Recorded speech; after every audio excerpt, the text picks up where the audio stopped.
it's Aaliyah from the Song of the Winds. I hope you're doing really well. I said that I would be filming my next video in a room that was actually complete, and that hasn't worked out the way that I had hoped. And my bird is on the windowsill and he's making lots of crazy noises, so it might just be a bit of a loud video today. But kind of a random thought. I hadn't actually planned to make this video, but I was getting ready to go out to IKEA, because if you're watching my Instagram stories, we had bought some furniture from there the other day. And me and my infinite wisdom forgotten to buy a whole bunch of wardrobe fronts, so we can't actually finish assembling the cupboards that we had bought, so yay me! So we're heading back out there again this morning just for a really quick trip to IKEA. And I was getting ready and I thought, for some reason I was thinking back about my my last workplace, and I haven't really spoken about it too much, but for me it ended up being quite a toxic space for me to be in. And one of the ways that it affected me, I'll get to a point with this, I promise. One of the ways that it affected me was I lost my confidence in public speaking or getting in front of a camera, which is something that I've never been hugely confident with, but I did do it for a couple of years as, what's my bird eating? Basil, buddy, you wanna step up? No, he's not having it. He's not having it. I did do that for maybe like a year or so when I first started in that role, and I would do presentations in front of people, and yeah, I had been filmed for various things, and I was never like, yay, this is the most comfortable thing ever, but I felt like I could do it. And at the end of it, you know, it was always well received, and I had gotten my point across, and you know, anyway, so it sort of served its purpose. But somehow as the years progressed in that job, for some reason or another, people just kind of didn't think that I could do that. And I don't quite know why. I think maybe I'd been a little bit too open with expressing like nerves or concern about doing a particular presentation. And then somehow that sort of over the years just became, oh well, you know, we won't get you to speak or to present at this particular thing because, you know, we know that it sort of makes you nervous, or, you know, something like that. But it was more than that. It felt really quite personal, and after a while I just began to think that I couldn't do it. So it became like an actual fear, and every time that I would, you know, I would see a camera, or I have to, you know, put something on film or speak in front of people, like even in staff meetings, I would just feel so nervous, and I would go, you know, red.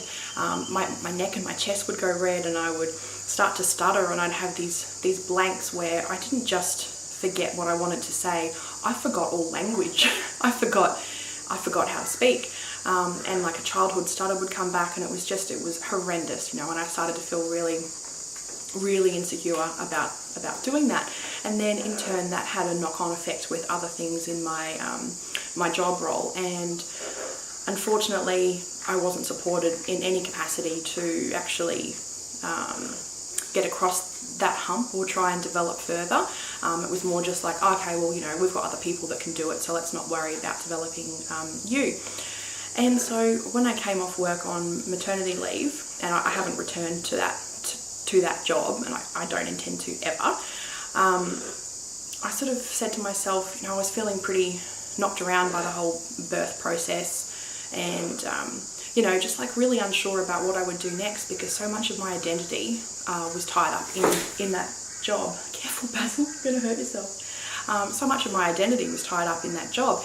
It wasn't just that particular role, it was, I had been with that company for a long period of time, and there was quite a cult associated with it, and when you're kind of in it, you don't really realise that it is. And you know, perhaps cult is not the best word, you know, to use to describe it, but there's a definite like us and them kind of vibe about it, like particularly as if you're in like different areas of the business. But where was I going with that? Yeah, once I was out of it and I could actually see it for what it was, I began to realise and see all the ways that experience had actually completely eroded my confidence in myself. And I'd forgotten I'd forgotten my own power. I'd forgotten what a strong, resilient, determined person I was. And I just thought to myself, you know, what can I do to prove to myself that I'm still that same person, that I'm not kind of broken, that I'm actually enhanced by having had this experience, and that like, what can I do? And I thought, what really scares you the most? And it was being on camera, and it was being, you know, open and vulnerable with people when, you know, that's something that I just wasn't comfortable doing anymore, because it was encouraged in the workplace. But if what you were open and vulnerable about wasn't what they wanted you to say, then it was a wrong feeling to have, and, you know, you weren't supported in any capacity. Like, it was truly bizarre. You know, it's got to be all in. You know, it can't just be, oh, you know, we'll support you, but only if you know, have this particular feeling. It's just like, no, it doesn't work like that. So yeah, I was like, okay, well, I'm going to start a YouTube channel. I'm going to get in front of a camera, and I'm going to talk about things which, you know, that I'm passionate about, that I'm interested about, that I'd kind of left by the wayside in the pursuit of a normal career.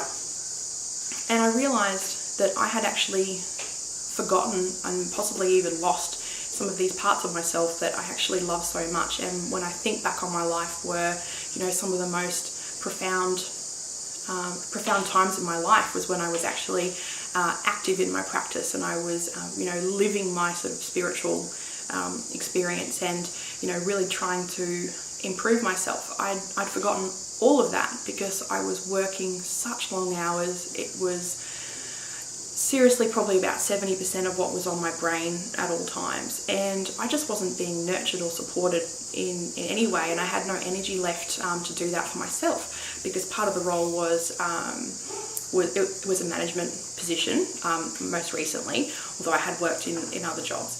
And so you were so completely focused on supporting other people that, yeah, you had nothing left for yourself. So my self-care really slipped, like really slipped. And, you know, I'd be sort of working at night, and even though they sort of say, oh, that's not expected, what they were actually saying was, oh, your time management's not good enough during the day, you shouldn't have to do all of these extra things, you know, after hours. And it's like, but I'm trying to be a good manager, and I'm trying to actually manage and develop these staff. So that's the downside, is that sometimes someone's having a bad day, or they're really stuck themselves, and you need to be able to drop what you're working on in order to support them, to help them grow. So it's that that reflex and that adaptability that you needed to have in that job, and you know, that just wasn't really allowed, you know, when you actually went to do it. Like, they wanted you to do it, but it wasn't actually really allowed. So yeah, where was I going with that? So I was just working constantly, and I was nearing burnout when I got pregnant, and then I just needed to, you know, naturally take things a little bit easier, because you know, it makes you so completely tired and like over emotional and everything. So you just needed to you know, take it a bit easier. And that's what I really realized as well, that I just had far more than a normal human person could do. Far too much responsibility and not enough like direction, or you know, it's really hard to achieve anything when the goalposts keep on shifting, and the people that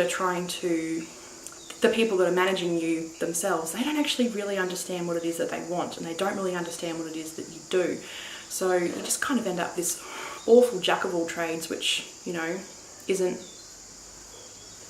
really using any of your skills. You know, you just end up feeling so unaccomplished. Like, there was a study, I think it was Harvard University, maybe the Harvard University Business School, they had done something, and apparently the biggest reason for disengagement with staff is to never actually achieve any meaningful goals.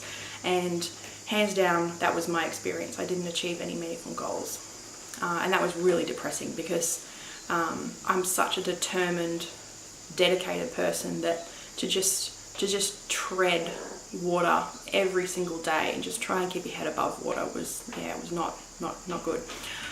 So I guess with this massive great big ramble, the point of it is that I want to really encourage you to do things that scare you, to really challenge yourself.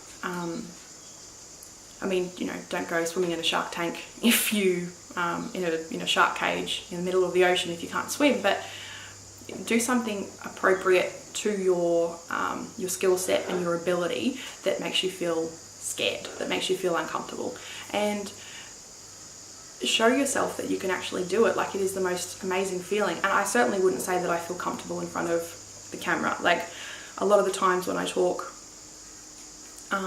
it just kind of rambles into it just sort of rambles into itself because, you know, I just get nervous and I don't quite know what I want to say, and I forget to breathe. I forget to actually breathe out. So I'm just constantly breathing in, and there's like no airflow, you know, going through my body really. It's just, yeah, it's kind of crazy.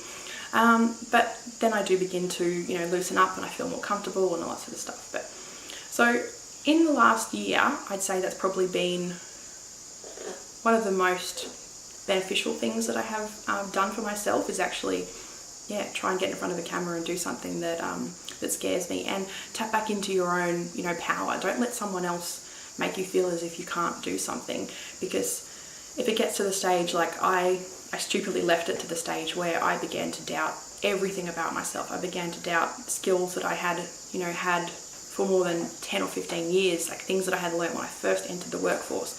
I began to really doubt, like, oh, can I do that? Can I say that? Can I write that?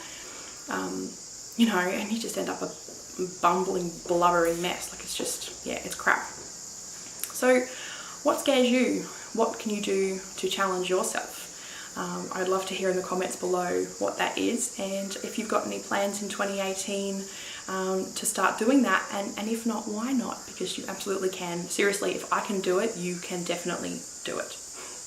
Okay, I will talk to you guys later. Take care.